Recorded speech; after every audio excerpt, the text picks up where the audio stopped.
അപ്പം ഞാനിന്നൊരു പുതിയ വീഡിയോ ആയിട്ടാണ് വന്നിരിക്കുന്നത്. ഇത് ആക്ച്വലി ഇന്നലെ ഇടാൻ വേണ്ടി ഇരുന്നൊരു വീഡിയോ ആയിരുന്നു, പക്ഷെ പറ്റിയില്ല. അപ്പം ഞാൻ വിചാരിച്ചു ഇന്ന് തന്നെ ഇടാം. അപ്പോൾ ഇന്നത്തെ ഒരു വീഡിയോ ഡിസ്കസ് ചെയ്യുന്നത്, നമ്മൾ കഴിഞ്ഞ വട്ടം ഒരു വീഡിയോ ചെയ്തിട്ടുണ്ടായിരുന്നല്ലോ ആർട്ടിസ്റ്റിക് ഫേസിൻ്റെ വെച്ചിട്ട്. അപ്പോൾ അതിൻ്റെ ഒരു കണ്ടിന്യൂഷനാണ്. അപ്പോൾ ആ ഒരു കണ്ടിന്യൂഷൻ എന്ന് പറഞ്ഞാൽ തന്നെ അത് ആ ഒരു പിക്ചർ ഫ്ലോപ്പായി പോയല്ലോ കഴിഞ്ഞ വട്ടം ചെയ്തത്. അപ്പോൾ ഈ വട്ടം ചെയ്യുന്നത് ഫ്ലോപ്പ് ആകില്ല എന്നുള്ള ഒരു രീതിയിൽ ഡ്രോ ചെയ്തതാണ്, പക്ഷെ സക്സസ് ആയി. അങ്ങനെ ഒരു സക്സസ് സ്റ്റോറി ഞാൻ നിങ്ങളായിട്ട് ഷെയർ ചെയ്യണം എന്ന് തോന്നി ചെയ്തതാണ്. ഇത് ഉച്ചയ്ക്ക് എടുത്ത വീഡിയോ ആണ് കേട്ടോ. അപ്പോൾ ഉച്ചയ്ക്ക് കുളിച്ചിട്ട് വരുമ്പോൾ എനിക്ക് ഭയങ്കര സാറ്റിസ്ഫാക്ഷനാണ്. മൈൻഡൊക്കെ ഒന്ന് റിലാക്സ്ഡ് ആക്കി ഇരിക്കുമ്പോഴത്തേക്ക് എനിക്ക് ആ ഒരു എനർജിയും ഇത് എഫക്റ്റ് കിട്ടും. അപ്പോൾ പഠിക്കാനാണെങ്കിലും ഞാൻ വേറെ എന്തെങ്കിലും പരിപാടിയാണെങ്കിലും എല്ലാം ഞാൻ ഇങ്ങനെ ഉച്ചയ്ക്ക് ഒന്ന് കുളിച്ചിട്ടാണ് ചെയ്യാറ്. അപ്പം അങ്ങനെ നോക്കി വന്നപ്പോഴത്തേക്ക് പിൻട്രസ്റ്റിൽ കുറച്ച് ഐഡിയാസ് കണ്ടു. പിൻട്രസ്റ്റ് ഇങ്ങനെ നോക്കി വന്നപ്പം എനിക്ക് ഈ പാറ്റേൺ ഡ്രോയിങ്ങിൻ്റെ ഒരു വീഡിയോ കണ്ടു പിൻട്രസ്റ്റിൽ. അപ്പം ഇത് ആക്ച്വലി എനിക്ക് ഇൻട്രസ്റ്റിംഗ് ആയിട്ട് തോന്നി. ഇത് ബിഗിനേഴ്സിന് വളരെ ഈസി ആയിട്ടുള്ള ഒരു ഡ്രോയിങ് ഫീൽഡാണ്. എനിക്ക് പിന്നെ ഇതൊന്ന് ട്രൈ ചെയ്ത് നോക്കിയാലോ, കാരണം ഞാൻ ഇത് മുന്നേ ട്രൈ ചെയ്തിട്ടില്ല. അപ്പോൾ ഇതൊന്ന് ട്രൈ ചെയ്യാമെന്ന് വിചാരിച്ചു. നമ്മുടെ ലൈഫിൽ എപ്പോഴും ഒരു ട്രൈ ആണല്ലോ നമ്മൾ ഏറ്റവും ഫസ്റ്റ് ചെയ്യേണ്ട, അതായത് ഏറ്റവും ഇമ്പോർട്ടൻ്റ് കാര്യം നമ്മളെ ലൈഫിലെന്ന് പറഞ്ഞാൽ ട്രൈയിങ് ആണ്. അപ്പോൾ ട്രൈ ചെയ്യാൻ വേണ്ടി ഞാൻ അങ്ങ് ഇറങ്ങി. അപ്പോൾ മുടി ചീകി ഒതുക്കിയിട്ട് കഴിച്ചിട്ടൊക്കെ പരിപാടി തുടങ്ങാമെന്ന് വിചാരിച്ചു. പക്ഷെ ഒന്നും നടന്നില്ല. നേരെ കഴിക്കാൻ പോയി. അതിന് പ്രയോറിറ്റൈസും കൊടുത്തു. എന്നിട്ട് പിന്നെ ഉറങ്ങി. അതാണ് നടന്നത്. അങ്ങനെ ഉറങ്ങിയപ്പോഴത്തേക്ക് ഒരു അരമണിക്കൂർ ഉറങ്ങാമെന്ന് പറഞ്ഞാണ് പോയത്, പക്ഷെ നടന്നില്ല. കുറേ കഴിഞ്ഞു. പിന്നെ ടൈം നോക്കിയപ്പോഴാണ് മനസ്സിലാക്കിയത് 4:45 ആയി. അപ്പോൾ സണ്ണിൻ്റെ ഭംഗിയും നോക്കി ഞങ്ങൾ ചായയും കുടിച്ചിരുന്നു. അപ്പോൾ ഈ സണ്ണിൻ്റെ ഭംഗി, മൂണിൻ്റെ ഭംഗിയൊക്കെ എനിക്ക് ഭയങ്കര ഒരു വീക്ക്നെസ്സാണ്. അത് കണ്ടുകൊണ്ടിരിക്കാൻ എനിക്ക് ഭയങ്കര ഇഷ്ടമാണ്. അത് ക്യാപ്ചർ ചെയ്യാനും ഭയങ്കര ഇഷ്ടമാണ്.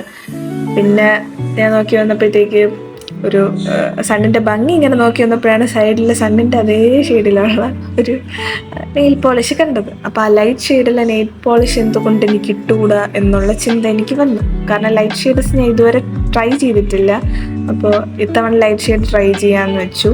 ആ സണ്ണിൻ്റെ ആ ഒരു ഭംഗിയിൽ ആ ഒരു ലൈറ്റിങ് കിട്ടുന്നതിൻ്റെ കൂട്ടത്തിൽ ഇങ്ങനെ ഒരു നെയിൽ പോളിഷ് ഇട്ട് വന്നപ്പം, അതേ ഷെയ്ഡിലുള്ള ഇട്ട് വന്നപ്പം എനിക്ക് കാണാൻ ഭയങ്കര ഇൻട്രസ്റ്റിംഗ് ആയിരുന്നു കേട്ടോ. ഒരു ഈസ്തെറ്റിക് വൈബൊക്കെ കിട്ടിയതുപോലെ ആയിരുന്നു.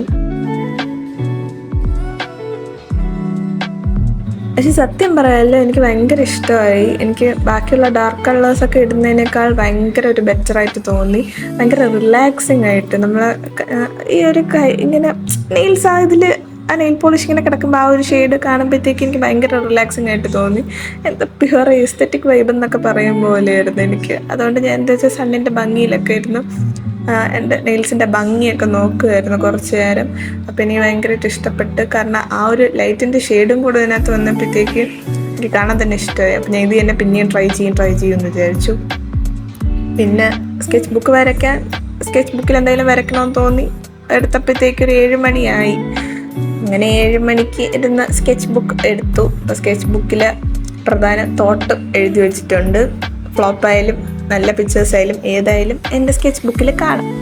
അപ്പോൾ ഞാൻ ഇത് കുറച്ച് നാൾ മുമ്പേ വരച്ച കുറച്ച് പിക്ചേഴ്സ് ഉണ്ട് ഫയലിനകത്ത്. അപ്പോൾ അതൊക്കെ ഒന്ന് എടുത്ത് നിങ്ങളെ കാണിച്ച് തരാമെന്ന് വെച്ചു. അത് മാത്രമല്ല ഉദ്ദേശം, എൻ്റെ സ്കെച്ച് ബുക്കിനകത്ത് സ്റ്റിക്ക് ചെയ്ത് വയ്ക്കുകയും ചെയ്യണം. വേറെ കുറേ പിക്ചേഴ്സ് വേറൊരു ബുക്കിലുണ്ടായിരുന്നു, പക്ഷെ അതെവിടെയാണെന്നും ഒരു അറിവുമില്ല, അത് കാണാനില്ല. ഇല്ലെങ്കിൽ അതുകൂടെ കാണിച്ച് തരുമായിരുന്നു. അപ്പോൾ അങ്ങനെ വരച്ചതൊക്കെ കൊള്ളായിരുന്നു. എനിക്കിഷ്ടമാണ് ആ പിക്ചേഴ്സൊക്കെ. അപ്പോൾ ഈ പിക്ചർ എന്ന് പറയുന്നത് എൻ്റെ ഒരു ഫ്രണ്ട്, അവൾക്ക് ഇഷ്ടപ്പെട്ട ഒരു ആനിമി ക്യാരക്ടറാണ്. അപ്പോൾ അത് വരയ്ക്കാൻ പറഞ്ഞിട്ട് അങ്ങ് വരച്ചതാണ്. അപ്പോൾ ഇത് അവൾക്ക് ഇഷ്ടമായി. ഇപ്പോൾ ഇത് അവൾക്ക് കൊടുക്കാൻ വേണ്ടി വെച്ചിരിക്കുകയാണ്. അപ്പോൾ ഇത് സ്റ്റിക്ക് ചെയ്യാൻ പറ്റത്തില്ല സ്കെച്ച് ബുക്കിൽ. അപ്പോൾ ബാക്കി 2 പിക്ചേഴ്സ് മാത്രം സ്റ്റിക്ക് ചെയ്യണുള്ളൂ. ഇതെൻ്റെ ഫേവററ്റാണ്. ഇത് പിൻട്രസ്റ്റ് നോക്കി വരച്ചതാണ്. ഗിറ്റാർ മ്യൂസിക്കൊക്കെ ഭയങ്കര ഇഷ്ടമായതുകൊണ്ട് ഞാൻ അങ്ങനെ വരച്ചതാണ്. ഇതങ്ങ് ഒരിതിൽ തോന്നി അങ്ങ് വരച്ചു. ഒരു ഭാവനയിലൊക്കെ വന്ന് വരച്ചതാണ്. അല്ലാതെ പിൻട്രസ്റ്റ് ഒന്നും നോക്കിയില്ല. ഇതൊക്കെ ഈ 2 പിക്ചേഴ്സും കൂടെ ഒന്ന് സ്റ്റിക്ക് ചെയ്ത് വെക്കണം എന്ന് വിചാരിച്ച് സ്കെച്ച് ബുക്ക് നേരെ അങ്ങോട്ട് എടുത്തു. പിക്ചേഴ്സ് അതായത് A4 വരച്ചത്.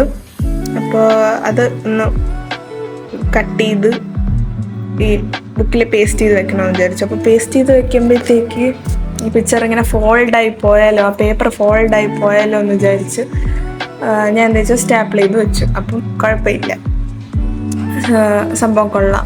അപ്പോൾ ആദ്യത്തെ പിക്ചർ പേസ്റ്റല്ല സ്റ്റാപ്പിൾ ചെയ്ത് കഴിഞ്ഞ് അടുത്ത പിക്ചർ അതേപോലെ കട്ട് ചെയ്തിട്ട് സ്റ്റാപ്പിൾ ചെയ്തു. മറ്റേ പിക്ചർ ഞാൻ എടുക്കുന്നില്ല, കാരണം അത് അവൾക്ക് എൻ്റെ ഫ്രണ്ടിന് കൊടുക്കാൻ വേണ്ടി വെച്ചിരിക്കുകയാണല്ലോ. അപ്പോൾ അതുകൊണ്ട് അത് ഫയലിനകത്ത് തന്നെ മാറ്റി വെച്ചു.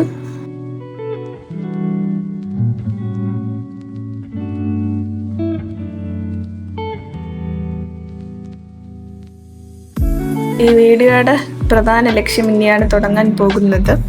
അപ്പോൾ നേരെ ഒരു റെഡ് ഇങ്ക് എടുത്തു വരയ്ക്കാൻ വേണ്ടിയിട്ട്. അവർ കാണിച്ചിരുന്ന ബ്ലാക്ക് ഇങ്ക് ആയിരുന്നു, പക്ഷെ ബ്ലാക്ക് ഇങ്ക് കൂടുതലായിട്ട് വരച്ച് കാണാൻ നല്ല ഭംഗിയായിരിക്കും. പക്ഷെ എൻ്റെ കയ്യിൽ ബ്ലാക്ക് ഇങ്ക് ഇല്ലാത്തതുകൊണ്ട് ഞാൻ എന്ത് ചെയ്യുന്നത് വെച്ചാൽ റെഡ് ഇങ്ക് ചൂസ് ചെയ്തു. അപ്പോൾ റെഡ് ഇങ്ക് ചൂസ് ചെയ്തപ്പോഴത്തേക്ക് കൊള്ളാം, എനിക്കിഷ്ടപ്പെട്ടു. അപ്പോൾ അങ്ങനെ 4 ഫ്ലവേഴ്സ് വരച്ച് തുടങ്ങി. ഇപ്പോൾ 4 ഫ്ലവേഴ്സ് വരച്ച് തുടങ്ങിയിട്ട് പിന്നെ അതിൻ്റെ പെറ്റൽസ് ഓരോ ഫ്ലവേഴ്സിൽ നിന്ന് ഇങ്ങനെ കണക്ട് ചെയ്ത് ആ പേജ് ഫുള്ള് ഫില്ല് ചെയ്യണം. അപ്പോൾ അതാണ് പാറ്റേൺ ഡ്രോയിങ്, നേരത്തെ പറഞ്ഞായിരുന്നല്ലോ. അപ്പോൾ കണക്ഷനാണ് ഇനി നടക്കേണ്ട കാര്യം. അപ്പോൾ ഇടയ്ക്കിടയ്ക്ക് എൻ്റെ ഫോണിൽ ഫോക്കസ് പോകുന്ന പ്രശ്നം ഉണ്ടായിരുന്നു കേട്ടോ. അപ്പോൾ അതുകൊണ്ട് ഞാൻ എന്താ വെച്ചാൽ ലൈറ്റിങ്ങിൻ്റെ ഫോണിൻ്റെയും കൂടെ പ്രശ്നമായെന്ന് വിചാരിച്ച് ഞാൻ റൂമിൽ നിന്ന് എണീറ്റ് ലിവിങ് റൂമിലിരുന്ന് എന്നാണ് വരച്ചത്. ഈ പേജിൻ്റെ പകുതിയൊക്കെ ഫില്ലായിട്ട് കിട്ടുന്ന ഒരു സാറ്റിസ്ഫാക്ഷൻ ഉണ്ടല്ലോ, അത് എനിക്ക് പറഞ്ഞറിയിക്കാൻ പറ്റിയില്ല. കാരണം അത്രയും ഭംഗിയുണ്ടായിരുന്നു. ഫോണിൽ കൂടെ എനിക്ക് അങ്ങനെ ക്യാപ്ചർ ചെയ്ത് കാണിക്കാൻ പറ്റുമെന്ന് അറിഞ്ഞുകൂടെ, എന്നാലും അത്യാവശ്യം കൊള്ളാം എന്നുള്ള ഒരു ഇത് കിട്ടിയില്ലേ നിങ്ങൾക്ക്?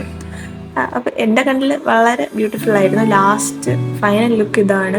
അപ്പോൾ എനിക്ക് ഭയങ്കര ഇഷ്ടപ്പെട്ടു. അപ്പോൾ പാറ്റേൺ ഡ്രോയിങ് ഞാൻ ആദ്യമായിട്ട് ട്രൈ ചെയ്യുന്നതാണ്. അപ്പോൾ സീരിയസ്ലി ഈ സംഭവം വളരെ കൊള്ളാം. ഞാൻ ഇനിയും ഇതേപോലെ ചെയ്യുന്നതാണ്. പാറ്റേൺ ഡ്രോയിങ് 2-3 കണ്ണു വെച്ചിട്ടുണ്ട്, അപ്പോൾ അത് ചെയ്യുന്നതാണ്. അപ്പോൾ ഇന്നത്തെ വീഡിയോ ഇത്രയേ ഉള്ളൂ. അപ്പോൾ അടുത്ത ഒരു വെറൈറ്റി കണ്ടൻറ്റുമായിട്ട് ഞാൻ ഇനിയും വരുന്നതാണ്. അതുവരേക്കും ബൈ ബൈ.